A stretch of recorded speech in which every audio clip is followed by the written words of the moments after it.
Welcome to Window on the Week. For this week's segment, please join me in welcoming Deanne Chatterton, the CEO and Managing Partner for Instinctif Partners Africa. Instinctif Partners have joined the Risk Insights orbit to increase shared value for all stakeholders, delivering a world-class ESG ratings and consulting service. Instinctif has been unlocking value for stakeholders investing in African markets for over a decade.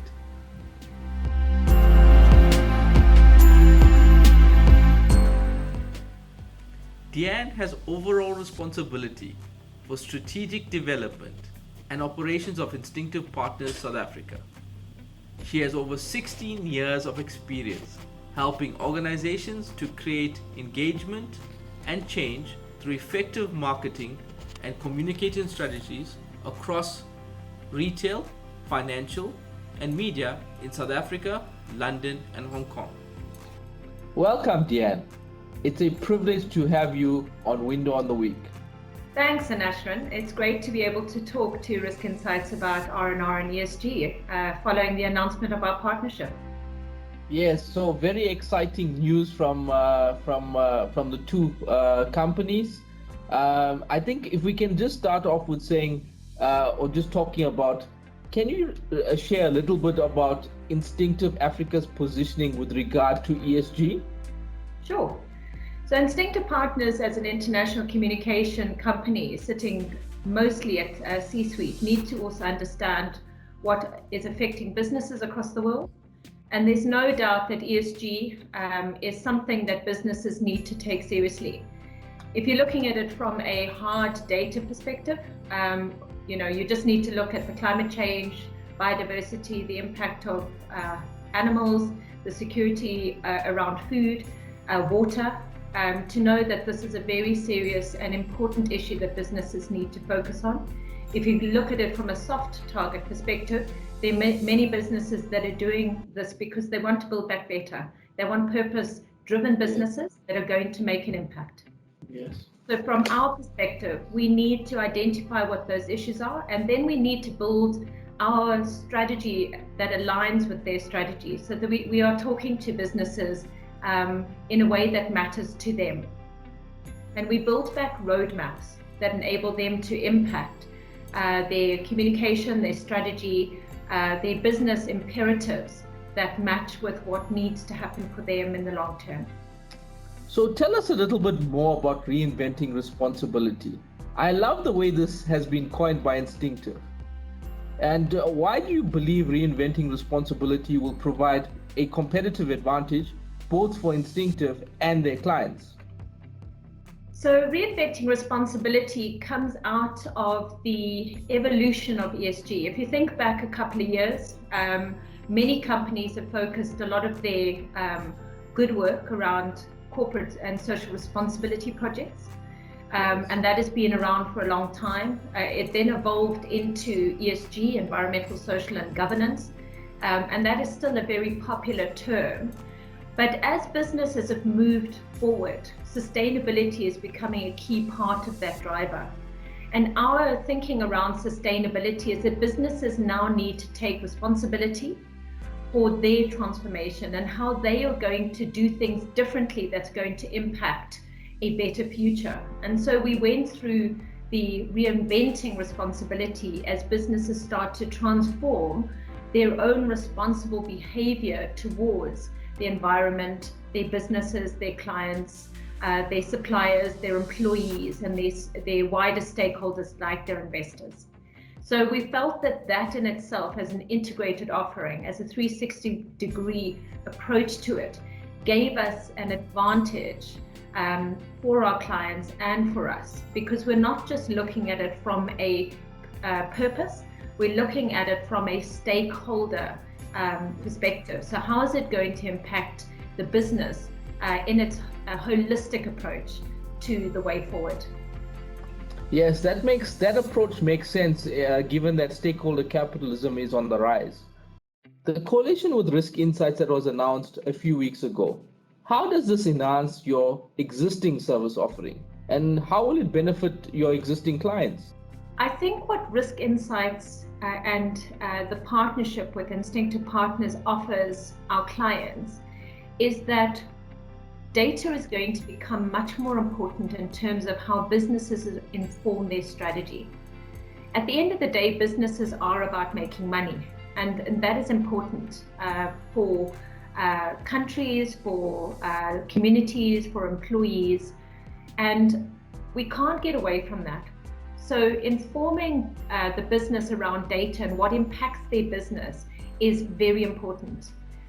We feel that what this adds to the Instinctif offering is that it makes it much more credible and it makes it much more transparent. So we can talk to what we believe organizations may need to do aligned with their strategy to make some real change. But what Risk Insights do is it actually backs up that opinion, it backs up that conversation.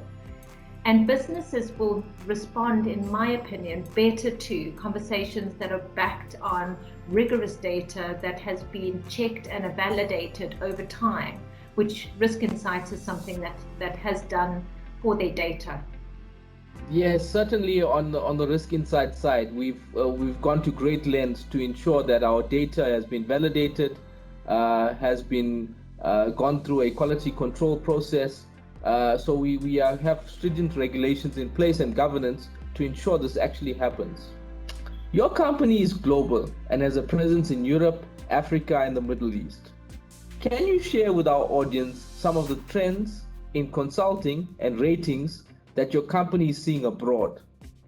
And do you see this trend taking place in South Africa as well?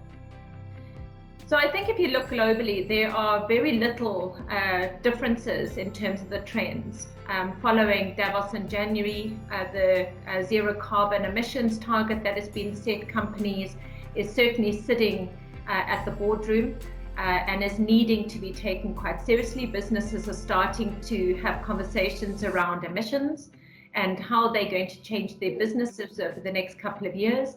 If you look at the Middle East, social ethics is something that is a key consideration. As you look at money managers from an international basis, they want to know that companies are focusing a lot more on social environment, how employees are treated. So that is a key component. I think in South Africa, it's a bit more challenging. We can't understand the impact of COVID on our economy. It is very challenging. And businesses are still in, to some degree, a very risk-adverse environment because many businesses have been heavily impacted by COVID. So I think we are behind the curve in those conversations, but we will start to see businesses go from a sort of a risk-adverse environment to a recovery environment. And I think when that happens, and for some businesses it has happened, but as it starts to build up, we will start to see different conversations. I think the thing that is undeniable for every company across the world is that these conversations have to take place. And there's no longer a challenge of it being a commercial element. It is going to cost companies money, and I think companies need to work out what they can do that can be supported by the commercial element that is going to keep them competitive over time.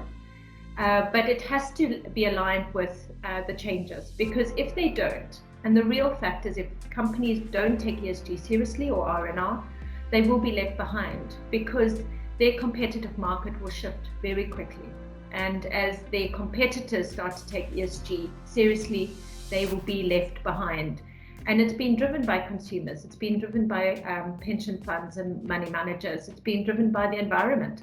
And so it is something that needs to sit at the heart of strategies. And I think that businesses in their own way, particularly in South Africa, just need to work out what elements of those changes they can impact in their business and do it over time. I guess that's where Risk Insights and Instinctif can help companies to actually achieve these simple targets in order to enhance their credentials in terms of ESG.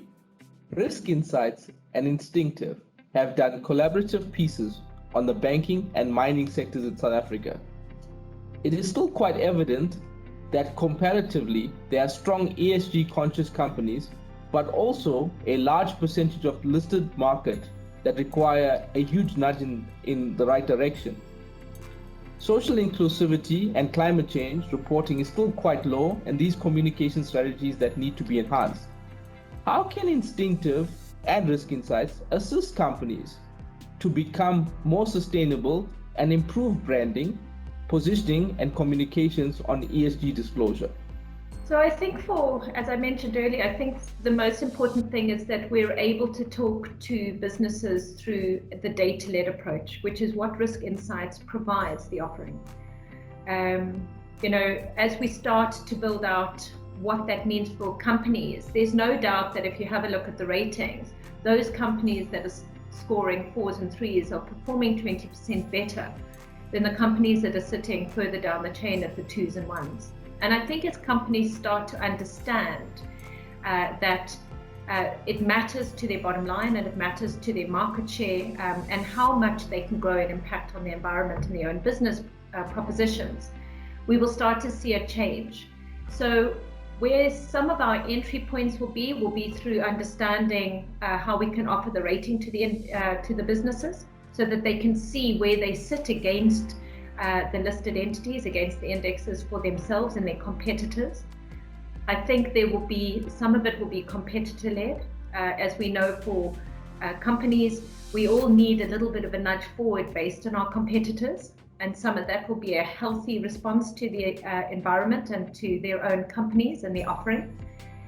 Some of it will need to be impacted through a much harder approach, whether it be through the pension funds and the money managers, and there will need to be some more conversations around what that looks like. I think that in itself starts to move the change forward, and then we can start crafting some of the communication strategy and the branding around that.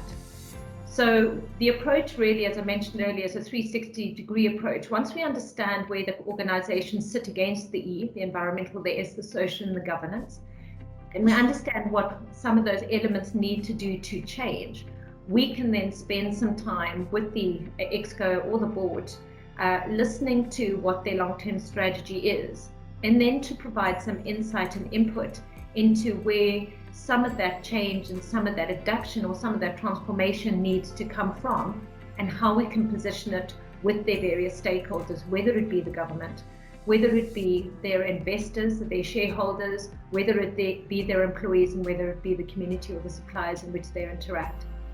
So it is a longer term process, it's not a quick fix, and I think that is very important, because what we want to do is partner with companies to ensure that they are successful in the long term. And I think Risk Insights enables us to do that through a very transparent and validated process, because ultimately we want our companies and our partners to be successful so that we can ensure that we are part of that journey with them to success.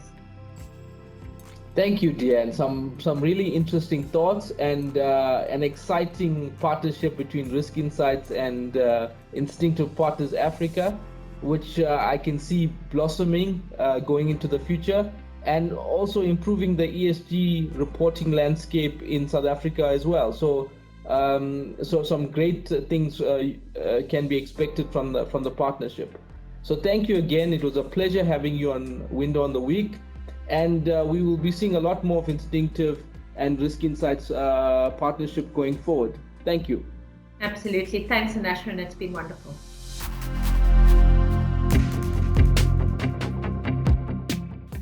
The Risk Insights coalition with Instinctif is exciting and will provide clients with insights into their businesses.